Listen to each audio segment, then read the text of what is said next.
What is going on, everybody? Back at it again with another YouTube video, and today I'm going to be making the best 12-man roster of current and former Sixers still playing in the NBA today. Now, if you guys know me, if you guys know my channel, you guys know that I love the Philadelphia 76ers. They are my favorite team in the city of brotherly love. You know, I've always enjoyed watching the Sixers. I have season tickets to the Sixers for now 2 seasons. You know, just everything about the Sixers I've always enjoyed watching. I was there at the process years. I was there when they were making the playoffs.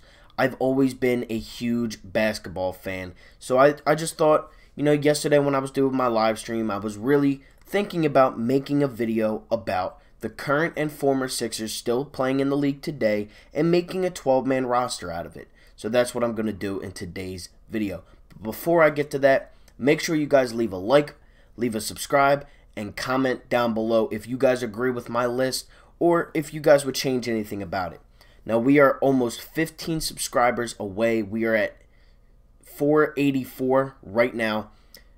You know, we're very close to 500 subscribers, so make sure you tell your family, tell your friends to hit that subscribe button on 444 Philly Fan. Now, to get into the video, I'm going to start off with the honorable mentions. Now, when I was going over this list, I do have the stats here and their best accolades throughout their entire careers. So I'm going to start with the honorable mentions first. Josh Richardson, 12.4 points per game, 3.2 rebounds, and 2.9 assists per game. Now, Richardson has the chance to move up in my list at some time, you know, next season or the season after that, if he's still on the team. You know, just with Richardson alone, I haven't seen enough of him in a Sixers uniform, and he hasn't accomplished nearly as much as other players have on this list. So that is why he is an honorable mention. I actually did have him in my 12-man rotation, but I decided to switch him out with somebody that has a very, unique, very well-dressed career as an NBA player. Honorable mention number 2. Now, I know a lot of people really do enjoy watching this guy play, and they miss him, and I miss him too. And this guy is T.J. McConnell. He averaged 6.4 points per game, 2.8 rebounds, and 4.7 assists per game, throughout his career. All of these stats are career averages. I wasn't going to pick the best season they had throughout of the Sixers because some of these players didn't even play when they were a Sixer. They were just on the team. There's only really one of those guys, but he's an all-star, so I had to add him in my 12-man rotation because none of these guys are all-stars. So TJ McConnell makes the list as my second honorable mention. My third honorable mention had two stands with the 76ers throughout his career, and that is Ilya Silva. He came back the first year we went to the playoffs with Embiid and Simmons, and he was a solid piece. He took a lot of charges. He was good for threes. His career averages is 10.3 points per game, 5.8 rebounds per game, and 1.1 assists per game. Now, on to my next honorable mention. I have one more honorable mention after this, and then we'll get into the bench. This is the last one. My last honorable mention is Thaddeus Young. 13.2 points per game, 5.9 rebounds per game, and 1.7 assists per game. He was towards the end or the beginning of the process years. He's been around the league. He was with the Pacers, I think, last season. I'm pretty sure he was with the Bulls, the Nets. I think he's with the Bulls right now. So, he's a solid player. He's never really done anything in his career, but he's always a solid player. But unfortunately, he does not make my list. Now, to get into the bench, I'm going to go from the bottom up, and then I'll get to the starting lineup, and I'll go point guard to center. But the first player I have on my bench is Al Horford. His career averages 14 points per game, 8.3 rebounds per game, 3.3 assists per game. And the reason why he made this list, and he is in my rotation, 5-time All-Star, 1-time All-Defensive NBA player, and 1-time All-NBA player. So, with that being said, he has a very uniformed career. He is a very respectable player around the league, and so that I had to add Al Horford into the list. Another bench player, JJ Reddick. I dearly, truly do miss JJ and the ability for him to shoot the three ball. I really do miss that. And his career averages 13 points per game, 2.1 rebounds per game, and 2 assists per game. Now, the stats might not mean much, but then you go to his three-point average, and it's 41.6% from the three-point line, and he's also an 89% free throw shooter throughout his career with a 45% field goal percentage. You know, JJ was on the team for 2 seasons. We made the playoffs both years. He was a huge piece. He was the starting point guard for the team that almost beat the Raptors, and you know, he was a part of the team that first got to the playoffs and ended the process. Another bench, Daro Sarich. 12.2 points per game, 6.2 rebounds per game, and 2.1 assists per game. He was in that. He was an all-rookie player. When he was a rookie, he was second place in the Rookie of the Year behind Malcolm Brogdon of now the Indiana Pacers. But Dario, you know, the homie, we all love Dario. And there have actually been some rumors going around that the Sixers could look into adding Daro Sarich back to the team this offseason. That would be awesome. I would love to see Dario come back and play with his former teammates in Joellen Bead and Ben Simmons and guys like that. But Dario, to me, he deserved to be on this list just because of he was with, you know, he was through the process years, and he also, again, helped end the process, and he made it to the playoffs the first year, and he was also a big piece into getting another player on this list. Now, this guy and Josh Richardson were going back and forth in my mind, and honestly, I don't know why, because Andre Igudala ends up on my list. He is a bench player. His career averages are 12 points per game, 5.1 rebounds per game, 4.3 assists per game. He's a one-time All-Star, a one-time Finals MVP, a 3-time champion, and a 2-time All-NBA defensive player. Andre Igudala probably was one of the most hated players in the city of Philadelphia because of his ability, or not really ability, because of the promise and because of, you know, his pick. He was the 4th overall pick, you know, from Arizona, and Igudala really never took off like we all expected him to. He never took us to that next level that we really wanted him to, but he did have major. He hit those 2 clutch free throws against the Bulls in Game 6 in 2012 against the number 1 seed when we were the 8 seed, dethroning Derrick Rose and the Chicago Bulls. And yes, I know D Rose got hurt, but he still had to hit the free throws, and we ended up winning that season. We didn't make it very far after that. We took the Celtics to Game 7, you know, after that, and then they lost to the Heat. But Andre Igudala needed to make this list, at least as a bench player. Robert Covington, another bench player. 12.8 points per game, 5.7 rebounds per game, 1.5 assists per game, and he's a one-time All-NBA defensive player.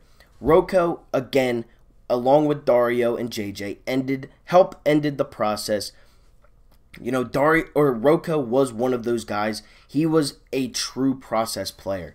We got him from the Grand Valley Vipers in the G League, which then it was the D League, and he turned into a 3-and-D player. He got his money, and then we shipped him, and then we traded him again for a guy that is on this list who made the starting 5. But Rocco, what he did in his time in Philly, you know, he was a very streaky player. He was, again, not very liked like an Andre Igudala type of player, but he was never put into situations like Igudala. But Robert Covington, to me, deserved to make this list. Now, this player didn't make... He made this list for stuff he did after his tenure with the Sixers. He was drafted by the Sixers, but he really never did anything too special with the team. He was always kind of a bench guy. He was always kind of like one of those big men. He was like a European big that really didn't get much run in the NBA at the time, and that is Nikola Vucevic. 16 points per game, 10 rebounds per game, 2.6 assists per game, and he is a one-time All-Star. That All-Star appearance being last season. You know, he took the Orlando Magic from a very, very sorry franchise to making the playoffs last season and actually beating the Raptors in one game. In Game 1 in Toronto, and as we know, it is very hard to win in Toronto, but that really has nothing to do with it. He has always been a very solid center, top 10 center in my opinion, maybe top 7. So Vucevic, to leave him off this list would be weird, and I feel like it would be wrong, but he didn't do much as a Sixers player, but he has done stuff as an Orlando Magic player, meaning being an all-star. Now, you can't have a bench without Sweet Lou Williams, 14.5 points per game, 2.3 rebounds per game, 2.6 assists per game, and 3.5 assists per game, 2.3 rebounds per game, and a 3-time Sixth Man of the Year award winner. Now, Lou Will, he also, like Igudala, hit some big shots. He was a part of the Sixers. He was a very solid player. You know, he's kind of come into his own as being a Jamal Crawford type of player, and in being that Sixth Man of the Year award winner 3 times. So with that concludes my bench. Now we go into the starting lineup, and I will go from point guard to center. Point guard, starting 6'10" from Melbourne, Australia, number 25, Ben Simmons is my starting point guard. He has averaged 16.4 points per game, 8.3 rebounds per game, 8 assists per game. He is a 2-time All-Star. He should be a finalist for the Defensive Player of the Year award, in my opinion, this season. Ben has done everything for the Sixers. He has yet to miss the playoffs since being in the NBA, and he is the point guard of the future for the Philadelphia 76ers, whether you guys like it or not. My shooting guard, Jrue Holiday. 15.9 points per game, 3.9 rebounds per game, and 6.4 assists per game. He is also a 1-time All-Star. You know, he was traded a little earlier in his career, but he has always been a very solid player. I'm pretty sure he does have 1 or 2 defensive all-teams. I just didn't write it down, but he is a very good defender. He's always been a very good defender, and Jrue Holiday has always been near the All-Star ranking. Small forward, Jimmy Buckets Butler. 17 points per game, 5.1 rebounds per game, 3.7 assists per game, a 5-time All-Star, a 2-time All-NBAer, and a 2-time All-NBA defensive, he's a 2-time All-NBA defensive player. Now, Jimmy wasn't with the team very long, but when he was with the team, he hit some big shots against the Hornets, against the Celtics, against the Nets. He was our closer, he was our finisher, and for that, again, he's a 5-time All-Star. He's a 2-time All-NBA player. He's a 2-time All-NBA defensive player. Jimmy Butler, as short as his stint was with the Sixers, he deserves to be on this list, and for that, he is my starting small forward. My starting power forward, Tobias Harris. I could have added somebody else here. I could have put Dario or Vucevic here, but I decided to go Tobias Harris because he will end up being a starting power forward for a very long time with the Sixers. He just signed a 5-year deal. His career averages are 15.9 points per game, 6 rebounds per game, and 2 assists per game. He is yet to make an All-Star game, but I think that will change by the time his career is over. And for my center position, you got a 7-foot center from Kansas, number 21, Joellen Bead. 24.1 points per game, 11.5 rebounds per game, 3.1 assists per game, 3-time All-Star, 2-time All-NBA player. You know, Joellen Bead, to me, is the best center in the league. I love Joel. Who doesn't love Joel if you're a Sixers fan? And it really, the starting 5 really shouldn't have much say, but you can rearrange the bench. You can pick from my honorable mentions, but I believe that the starting 5 that I have created is the best starting 5 out of the players that have yet to retire that were once Philadelphia 76ers. So with that being said, thank you all for watching. Like, comment, and subscribe. We are almost at 500 subscribers. Again, thank you all for watching, and I'm out. Peace.